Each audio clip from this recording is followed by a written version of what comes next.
అదే RTV app వార్తల్ని క్షణాల్లో చదివే అవకాశం ఉంటుంది. ఒక న్యూస్ పేపర్, ఒక టెలివిజన్ ఛానల్ మీ చేతుల్లో ఎప్పుడూ ఉంటాయి. నమస్తే, వెల్కమ్ టు ఆర్టీవీ.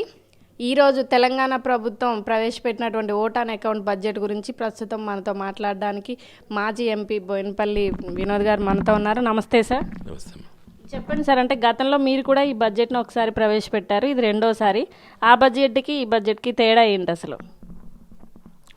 అంటే మీరు అన్నట్టు గత 10 సంవత్సరాలు తెలంగాణ రాష్ట్ర ప్రభుత్వం, తెలంగాణ రాష్ట్రం వచ్చిన తర్వాత తెలంగాణ రాష్ట్ర తొలి ముఖ్యమంత్రి కల్వకుంట్ల చంద్రశేఖరరావు గారి ముఖ్యమంత్రి గారి నాయకత్వాన బడ్జెట్ ప్రవేశపెట్టడం జరిగింది. కొంతకాలం హరీష్ గారు ఆర్థిక శాఖ మంత్రి, తర్వాత ఈటల రాజేందర్ గారు ఆర్థిక శాఖ మంత్రి ఉండే. ఆ బడ్జెట్లలో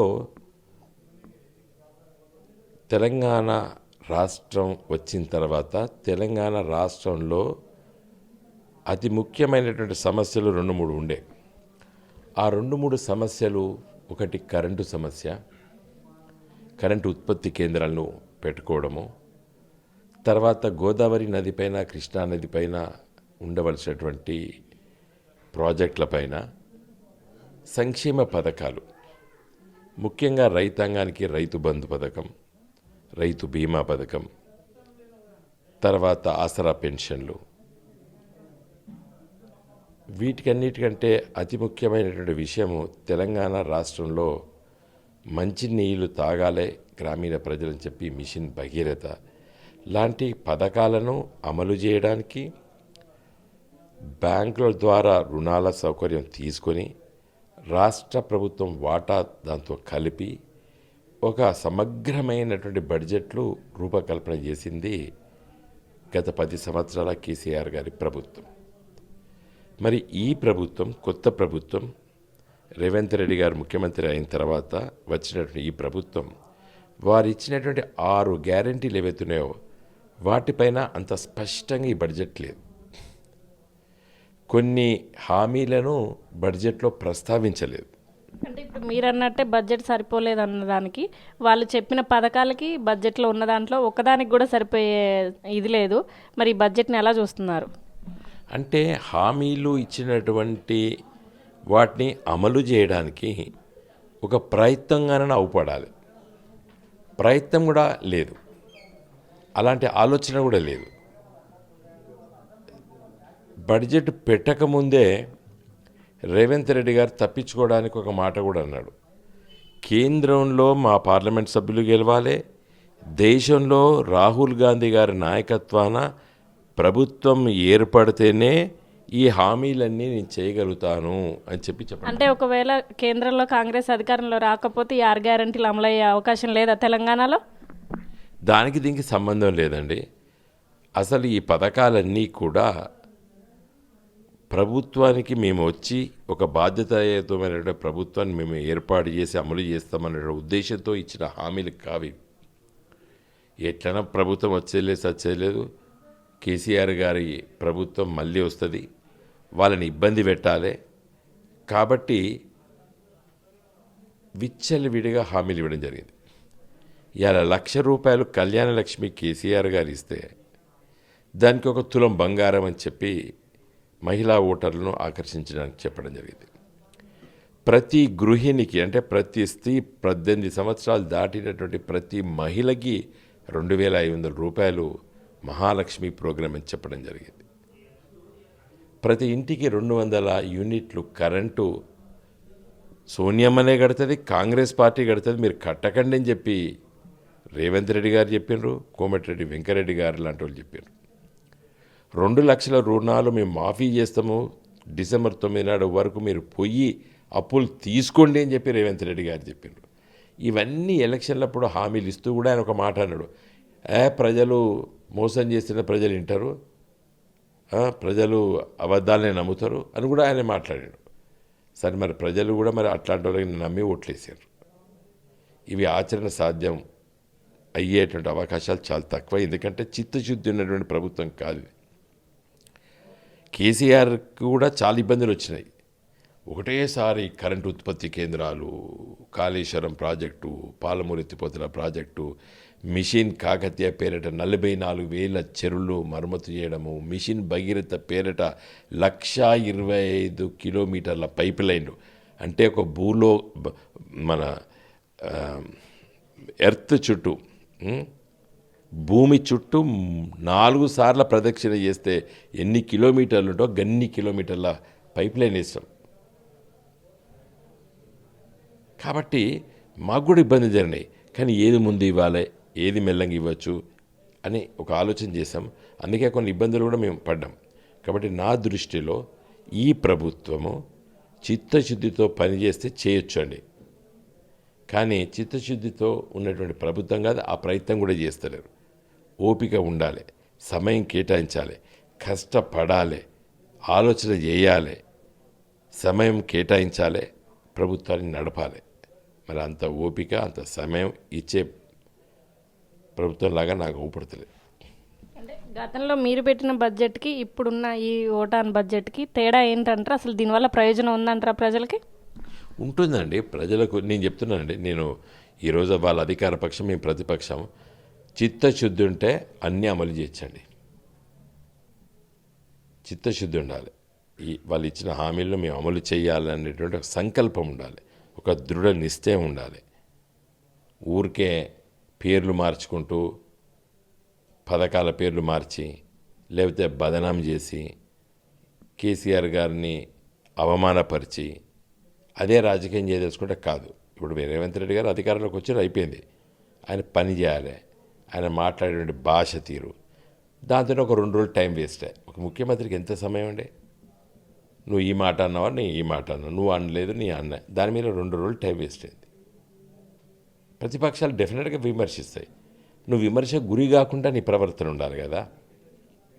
కాబట్టి అంటే ఇదంతా ప్రజల్ని పక్కదోవ పట్టించే ప్రయత్నం అంటారా?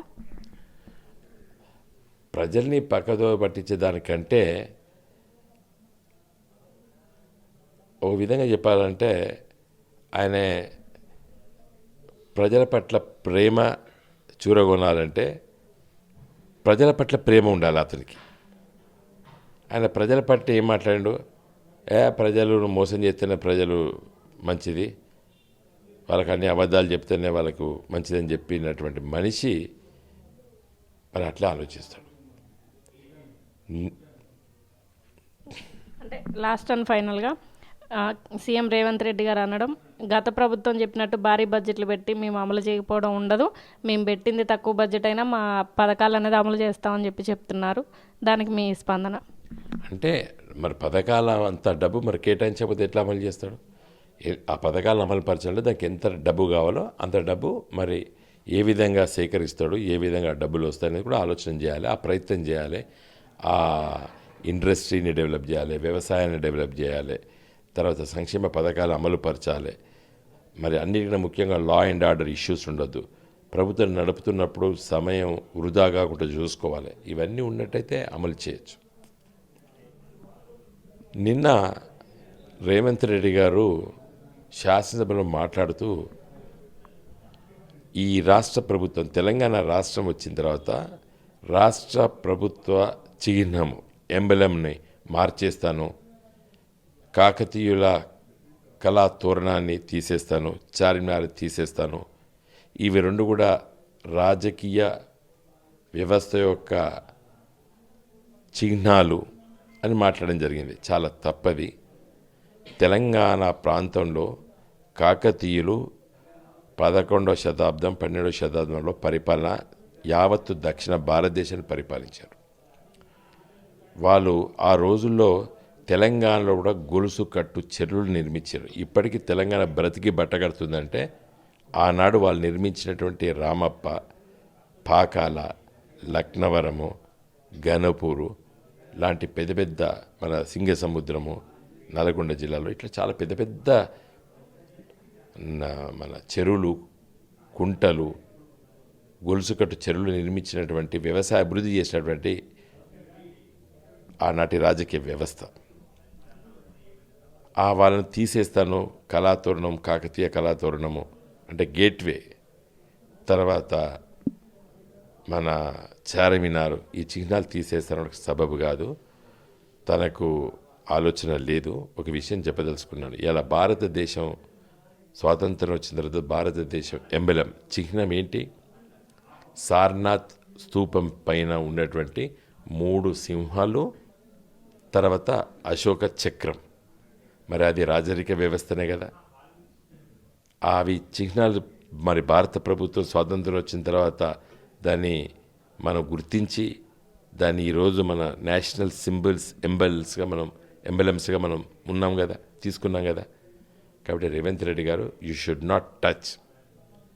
అది తెలంగాణ ప్రజల గర్వకారణం. కాకతీయుల తోరణం, గేట్వే, అదేవిధంగా చార్మినార్. నాకు అనిపిస్తుంది ఆంధ్రోళ్ళు తెలంగాణ ప్రాంతాన్ని కలుపుకొని ఆంధ్రప్రదేశ్ ఏర్పడ్డ తర్వాత తెలంగాణ చరిత్రను కనుమర్చాలనుకున్నారు. తెలంగాణ భాషను, తెలంగాణ యాసను, తెలంగాణ వంటకాలని, తెలంగాణ వ్యవసాయాన్ని, తెలంగాణ చరిత్రను మలిచేయాలని అనుకున్నారు. నువ్వు మళ్ళీ అదే చేసే ప్రయత్నంగా అవుపడుతున్నది. ఎందుకంటే తెలంగాణ ఉద్యమం లోపల మీ పాత్ర చాలా తక్కువ. ప్రత్యేక తెలంగాణ రాష్ట్రం కొట్లాడిన దాంట్లో మీరు లేరు.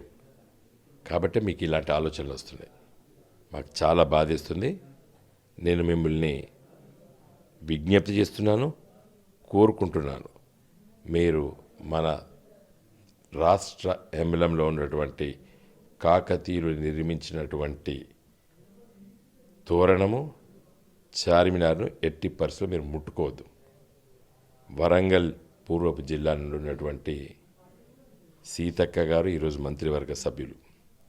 వరంగల్ నగరాన్ని తూర్పు కోట ఉన్నటువంటి కాకతీయుల కోటకు ఈరోజు ప్రాతినిధ్యం వహిస్తున్నటువంటి కొండ సురేఖ గారిని నేను కోరుతున్నాను. కాకతీయుల చరిత్ర గర్వకారణం. వాళ్ళు పేద వర్గాల నుండి వచ్చి పరిపాలన చేసినటువంటి వాళ్ళు రెడ్డి రాజులు కాదు, వెలమ రాజులు కాదు. సామాజికంగా వెనకబడ్డ తరగతి నుంచి వచ్చినటువంటి వంశము కాకతీయ వంశం.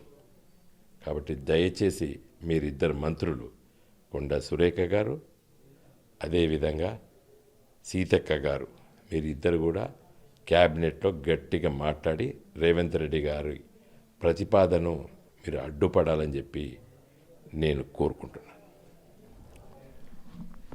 విన్నారు కదా, తెలంగాణ ప్రభుత్వం చేపట్టినటువంటి ఏదైతే ప్రవేశపెట్టిందో నూటన్ బడ్జెట్ గురించి కానివ్వండి, ఏదైతే తెలంగాణ చిహ్నాలైనటువంటి చార్మినార్ కానీ తోరణాల గురించి తీసేసే దాని మీద ఆలోచించాలి.